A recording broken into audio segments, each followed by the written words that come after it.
Isang mapagpalang araw sa ating lahat mga kapatid.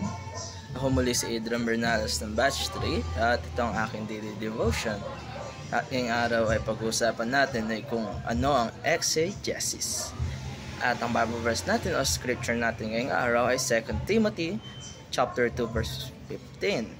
Sinasabi sa ating scripture ngayong araw is to study, shew thyself approved unto God, a workman that needed not to be ashamed, rightly diving the word of truth. Ang ating topic na patungkol sa exegesis ay anong haba ito? Unang-una ay ito ay isang proseso ng maingat na pag-aaral, pag-unawa sa isang passage mula sa Biblia para hanapin natin kung ano talagang ibig sabihin nito, lalong-lalo na para sa mga original na leaders noon. Ang layunin ng exegesis ay hindi para ilagay natin ang ating sariling opinion o ideya sa teksto, kundi para intindihin kung ano talaga ang gustong iparating ng Diyos sa pamamagitan ng salita niya, base sa konteksto o orihinal na lengguwahe at kultura ng panahon na isinulat ito. Kabaligtaran nito ang exegesis, kung saan pinipilit natin ang sarili nating bias o interpretasyon sa verse. Parang gusto nating patunayan ang gusto nating paniwalaan kahit hindi naman yon ang sinasabi sa Biblia o sa ating scripture. Pero ang isang tunay na exegete ay isang taong nag-exegesis ay nagbibigay galang sa Diyos sa pamamagitan ng pagpapahid ng tulot sa Biblia na mangusap para sa sarili nito. Hindi natin sinisingitan ng sariling haka-haka, kundi nagpapakasakop tayo sa kung ano talaga ang sinasabi ng Diyos. Ngayon, ano nga ba mga turo na pwede natin matutunan tungkol sa exegesis? Unang-una ay exegesis guards us against eisegesis. Kapag may tamang exegesis tayo, hindi tayo basta-basta naakit sa maling interpretasyon.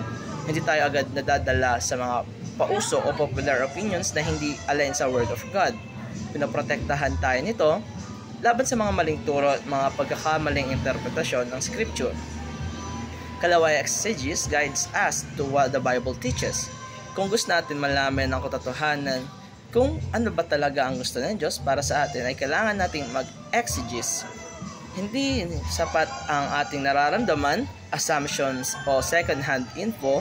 Dapat tayong lumapit mismo sa Word of God, aralin ito ng tama at hayaan itong mangusap sa atin. At kung may hindi tayo naiintindihan, ay maaari tayong magtanong o kumausap sa ating mga elder. Kalawa ay exegesis leads us to right teaching and right application. Pag naintindihan natin ng tama ang isang verse, mas madali nating mailalapat ito sa ating buhay. Tamang interpretasyon ay tumutungo sa tamang pamumuhay. Hindi tayo nagiging selective, kundi nagiging faithful tayo sa kabuuang mensahe ng Biblia o ang ating Panginoon. Para sa ating application ngayong araw, ay unang-una study the Word prayerfully. Bago pa man tayo magsimula magbasa ng Biblia, ay lumapit muna tayo sa ating Panginoon sa pamamagitan ng panalangin at humingi tayo ng gabay o wisdom, dahil kahit gaano tayo katalino, kung wala tayong guidance ng Holy Spirit, ay malabo nating maunawaan ang lalim ng kanyang salita o naisip parating sa atin ng Panginoon.